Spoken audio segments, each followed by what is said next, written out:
We're here at Feather Leaf Inn again. I'm remembering every time. So proud of myself. Welcome back to Dialogue 340. We're on the Delegate to Congress trail right now.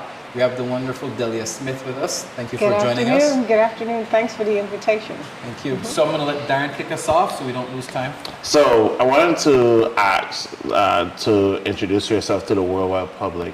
Tell us a little bit about yourself.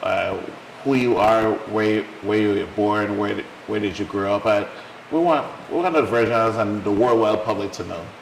I am a native of St. John, and first, again, to introduce myself, I'm Delia Smith. I was raised on St. John, born on St. Thomas, of course, and lived my whole life on that little island.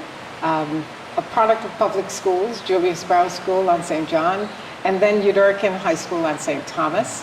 After graduation, I went straight into the workforce. I worked, my very first job in government service was for Sidney Lee, a St. Croix senator. And that only lasted a year because he retired. But I also, along the way, met a very friendly and dear woman by the name of Claire Roker. And Miss Roker, I used to be the chaperone for the Hal Jackson Talented Teen Girls. And she was aware at the time that I needed a job. And she said, I have just a job for you. And she sent me to see another St. Croix woman by the name of Jada Finch Sheen. And Miss Finch Sheen was the first Virgin Islands Attorney General, female Attorney General. And so she hired me on the spot. So I became a secretary there. I worked and went to UVI part-time. I was a young mother at the time with my daughter, and it took me a number of years to get my degree, but working with the Justice Department really drove my passion for the law. And it was then that I decided that after UVI that I would attend law school.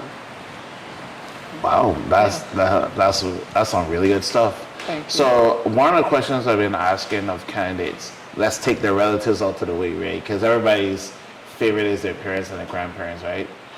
Who was that person that influenced you when you were young, that led you to the path that you are today? I would say that there were two. In high school, I had some extremely influential and impactful teachers, Miss Blyden and Miss Pilgrim. Those were my teachers. They were always pushing us, not just me, all of the young women in the business track, to be better people, to think about who we are and what we want to be, never to accept status quo and whatever challenges we had, that those were not the things that defined us, that we should always think of the life we want to live and then try to shape our lives to live it so that we can reach our goals. And so I always felt that if she saw these qualities in me, then I had to find a way to see them in myself. And that took me straight through, just to believe in myself, because coming from St. John, a single parent, 8 children, my mother struggled a lot. And so going to college wasn't something that she could do for us. It was keeping the roof over your head. I know all of us have heard that term, but really that was her only mission in life, keeping the roof over our heads. And when I wanted to go to college, she's like, well, I don't know how I'm going to be able to afford that. So if you want it, you're going to have to work for it. And that's what I did. My uncle, Leonard Bonelli, he was a very strict man. I used to be afraid of him because he spoke with such a stern and strong voice that it just instilled fear. But fear is a huge motivator, My uncle used to come to my school at Udurkin, which is on the east end of St. Thomas in Red Hook area. And he would be one of the first people to collect report cards when they used to actually give you a card. Yeah. And I would be so afraid that if there were a grade less than a B, because I know I would have to be lectured because he expected more of me, and he really teach me to expect more of myself. And so those were the people, I would say, my two teachers, Miss Pilgrim and Miss Blyden, as well as my uncle, who really, really shaped the person that I am today. I also want to dive in more because we haven't come across too many people with St. John, right? And I know that not only just for our St. Clair audience, but also the worldwide audience, explain the experience of somebody growing up to St. John, because you had to literally every single day Every single go day. on a boat Yes. to go to St. Thomas Yes. to either work, go to school. Can you tell us about that experience for the worldwide audience? Absolutely. You know, looking back now, you really wonder how you did it. But at the time, it's all we had, you know, and it was very difficult. It was very challenging. You know, St. John, as I said, back when I was growing up, probably had less than 2,000 people. So you know everybody. You know, we didn't have, you know, public transportation, buses. We didn't have movie theaters. We didn't have fast food restaurants. You know, we didn't have a lot. But we had community and church and school. And that's all you did. You went to church, you went to school, and you went home. There was a ball field. Everybody played baseball or softball. And that was really it was really just a neighborhood that they placed on one island. And it was a huge challenge, as you said, whether it was hurricane season or, you know, rough high winds or 5-6 foot seas, you had to get up to catch that 7 o'clock ferry to get to school. And you go to school at Udurkin and you come back and you gotta tread those waters again to get home. And it was scary for some of us because, as I said, sometimes the weather just isn't forgiving. And, you know, the boats too were not as good as they are today. They were smaller and not as seaworthy as the newer vessels that we had. So it was a treacherous experience at times, but there were good times as well. For instance, during the spring months, February, March, April, sometimes you're riding along and there's a big old whale right there next to the ferry. You know, or we'd have the dolphins. So you saw a lot of things that you wouldn't normally see. So there was good in it and there was bad, but that's the life we had. It was the only life we had because school only went to 9th grade. So when you get to high school, you had to go to Udurkin. You wanted to go to college, a person like me worked a full day, 8 to 5, and then I went to college at night. So I was catching the first ferry in the morning and the last one at night to go home.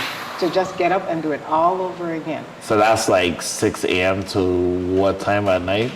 I would get home around 11:30. The last ferry is 11 o'clock. Because your classes at UVI would start at 6 o'clock to 9, 10 o'clock, and then you catch the 11 o'clock ferry, and then you get home.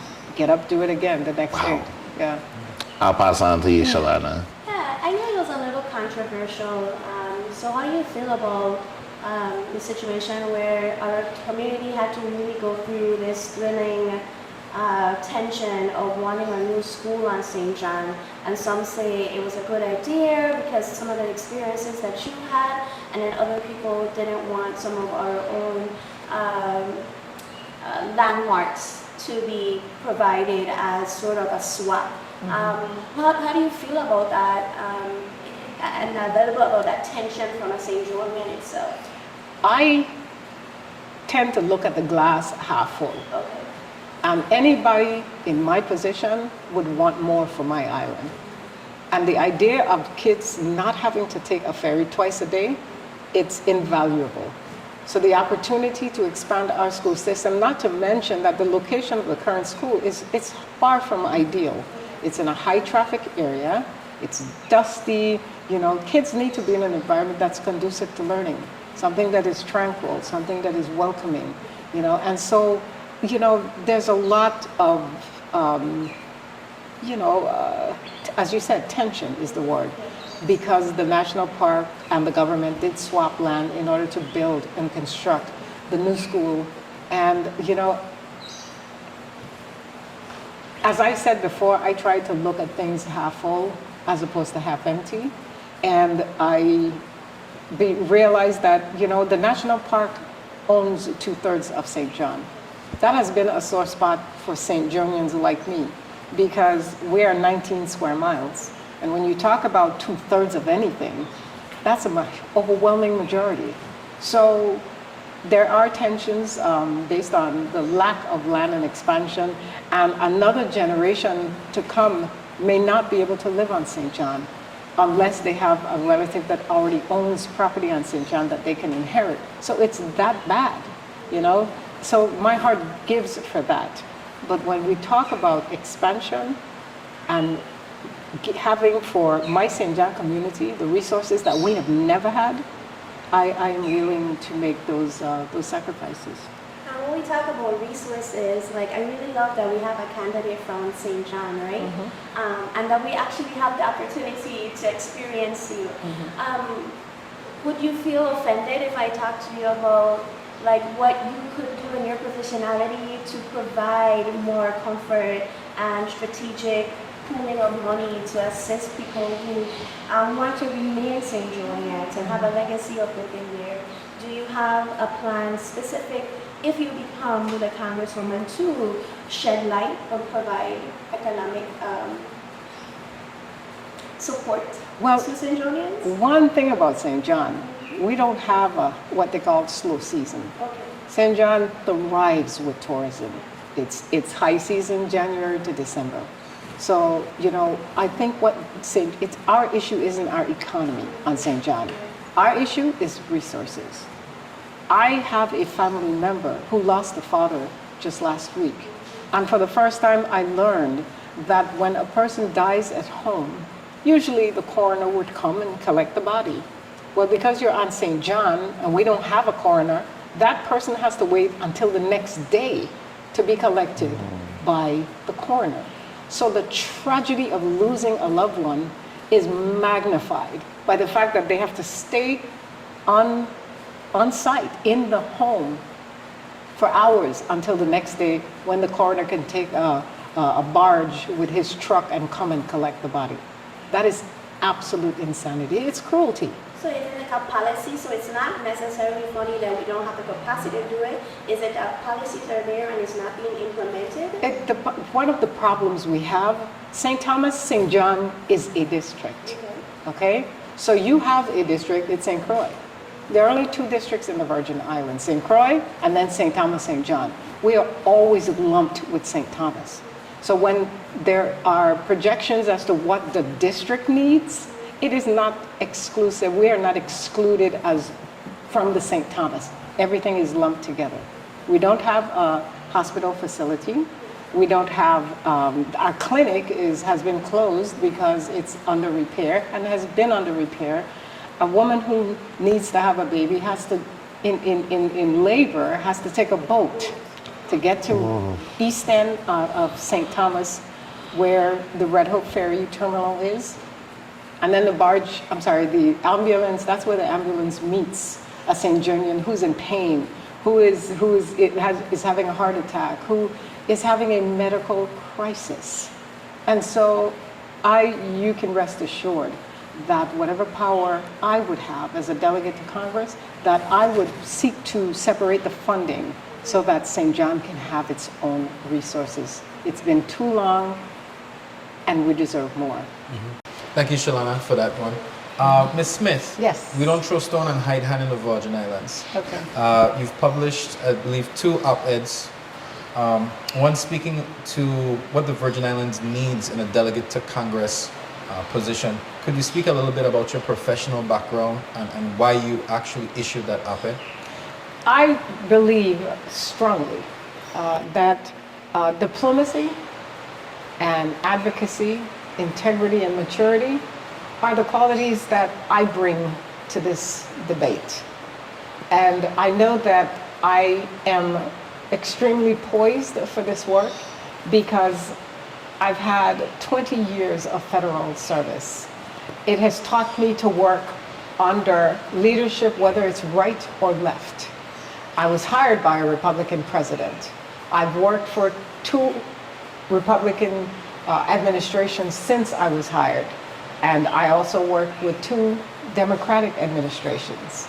I believe that having had to conform to whatever the objectives of the Republicans or the Democrats and having to meet those demands has shaped me and given me a sense of stability and maturity that is so profoundly needed in Congress. We need a stable hand. We need a steady head. We need someone who knows how to bridge gaps, to build bridges. And that's all I've done. That's all I've done. In my last 3 years as U.S. Attorney, I fought vigorously for the rights of my district. And so the role of the delegate, which is to fight furiously, but respectfully, that is something that I've done on a much smaller scale, albeit, but nonetheless, those qualities are what I bring to the table. And I have always delivered for my community.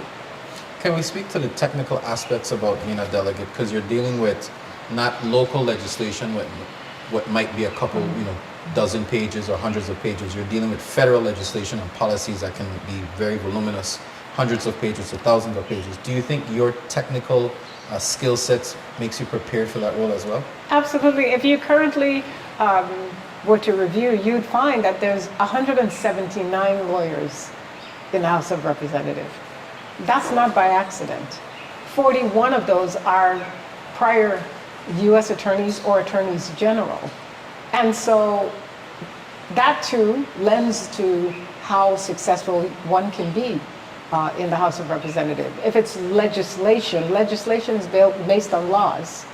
Someone with a legal background would have the tool set in being able to craft language, understand what the legal ramifications are, whether or not it's within or without the constitutional constraints, and whether or not it in fact meets the needs and demands of his or her territory or district.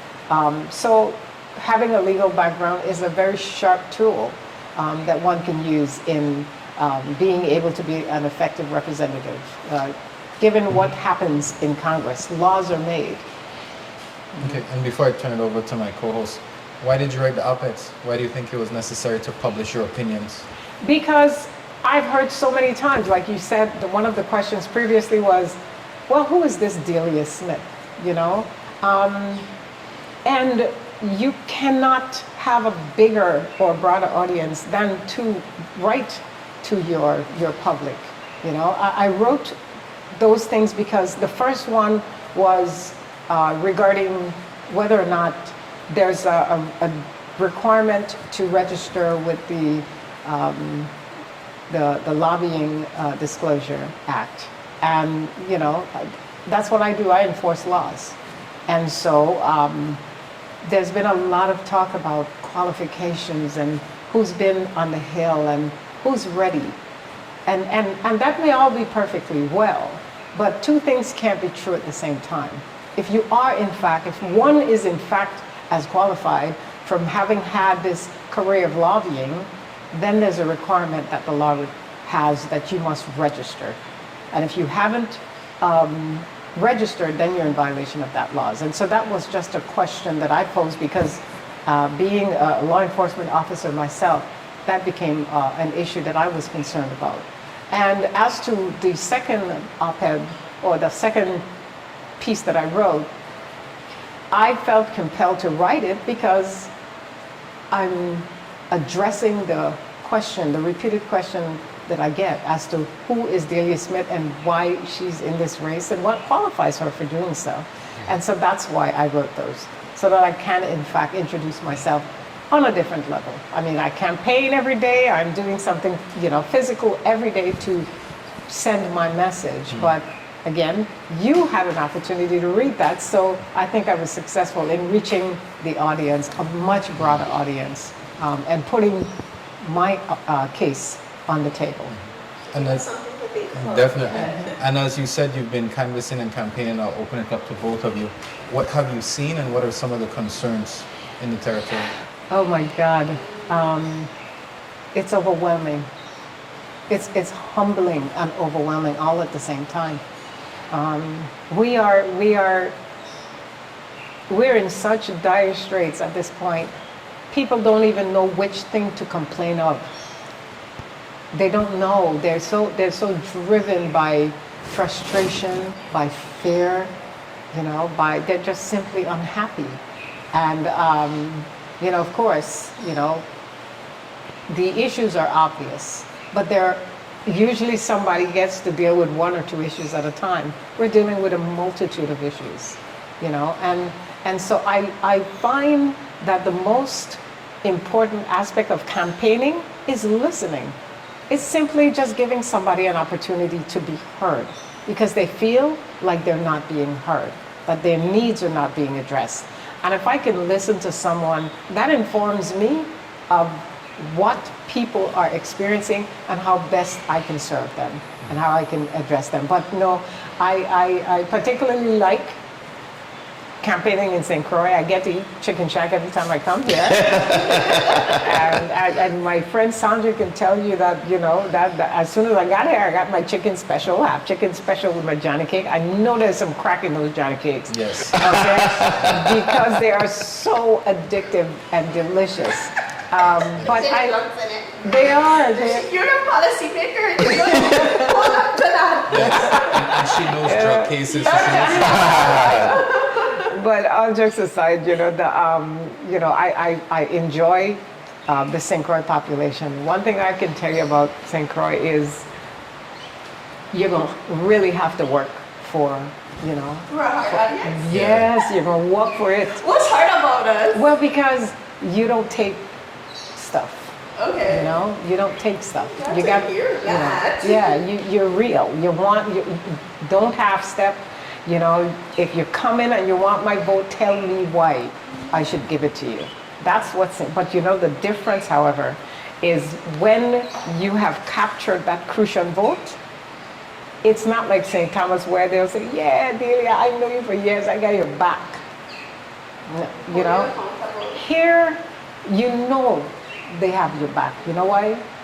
When you leave, they're going to take your number, and then they're going to call you the next day. They're going to send a prayer. Yes, they will. Yep. They're going to say, when you're coming back, you got a place to stay, you need some food, can you come to my church? It's really so rewarding to be here because it's real. People are just real. That's our Crucian hospitality right there. Yes, it is. And, St. Johnnians and Crucians were the country islands. That's for With a sure. country folk. Yeah, That is true. We have likeness for that, yes. Yes, and so that's the difference. You work harder for the vote, but when you get it, it's real. It ain't no, it's no play. It's no joke. You're genuine. When you say you're on my side, you're on my side because you go that step farther to say, not only to say you're on my side, but to do the things that show. I met a gentleman at Chicken Shack. And he said, who's putting up your signs? I said, well, nobody. He's like, okay, well, I got a friend, and, if you send them up, didn't know me from Adam, but thought I was a good candidate and said, if you need help, I'm going to help you. So that's why coming to St. Croix is an absolute pleasure. Okay. So we're running out of time on our As usual. So Daren, Chalana, I'll give you the last ones before we close. Let me get Chalana first. Yeah, well, we spoke a little bit about, policies and me being a policymaker and holding up the law. What was one thing that had a lot of attention for you that you had to uphold a lot, but you maybe feel that things needed to change a little somewhat to support the Virgin Islands? One thing I know as a prosecutor is that people make bad choices, but it shouldn't define their entire life, okay? And I've struggled with certain types of laws, like immigration laws, I can be honest about that. I have, my father's from the British Virgin Islands, he's from Tortola. I grew up with St. Lucians and St. John's, Dominicans. I went to school with Kititians and Nuvisions. We're people of the Caribbean. That's who we are, and it's hard. Our immigration laws are very unforgiving sometimes. And, people don't leave their beautiful homelands because they want to live someplace else. They leave because they can't afford to stay in their homeland. And so immigration cases, they really cut to the heart. But, when you have an oath Okay? You take an oath to uphold all the laws, not just the ones that you like, then you must follow that oath. And that's what I believe even more prepares me, because I've spent 30 years without fear or favor upholding the laws of the United States and of the Virgin Islands. And that's what builds the character, that you know you can trust someone and give them your entire, the burden of keeping these islands going and keeping them in good health, in good economic health, because that's what a delegate does, keeping us in strong economic health. And I have a passion for that, and I want to see us live our best lives, and so I'm a fighter, and that's what I want to do, continue to fight for all of us. I would say one of the questions I have is, I know you emphasize the point about listening to constituents, but oftentimes we know sometimes they come with concerns that are not of the purview of the delegate to Congress. Exactly. How would you listen to those concerns and redirect them to the right place, or to keep in line with what you can actually do as delegate to Congress? Well, I think the most important approach, as I said, is to listen. So once you, of course, and I will tell you that at least 75% of the concerns I have, as you said, does not fall within the, the authority or the purview of what a delegate, the responsibilities, the roles, the duties of a delegate. The role and duty of a delegate is to represent this territory in Washington and to bring back all the funding, every penny of it that we are entitled to. And so when you hear about WAPA, well, is that really a delegate's role? No. But you know what? As a St. Johnian, we lost 3 days of power. So the human side of you have to respond when you hear someone talking about a loved one having to stay 24 hours in his room, even though he has expired, because they don't have resources on St. John to take him to a morgue. When you hear about children who, the absentee rate in the Virgin Islands is astronomical compared to the national level. The rate of our crime and how it impacts the community, it's scary. It really is. So the human side of you must listen, because it is the life you're living, and you have to connect with people. And the first and most important character of anyone who wants to lead is to be able to relate. And then when I've listened, then I tell them that, with WAPA, we've received billions of dollars for the replacement or repair of WAPA. And it's been 8 years, and we still are in this position. St. Croix, y'all are a lot better off than we are on St. Thomas and St. John. I've seen it, yes. We have rolling power outages.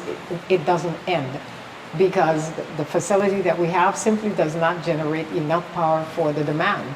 It's just that simple. So there has to be rolling power outages. And so what can a delegate do? We can definitely introduce some oversight and accountability.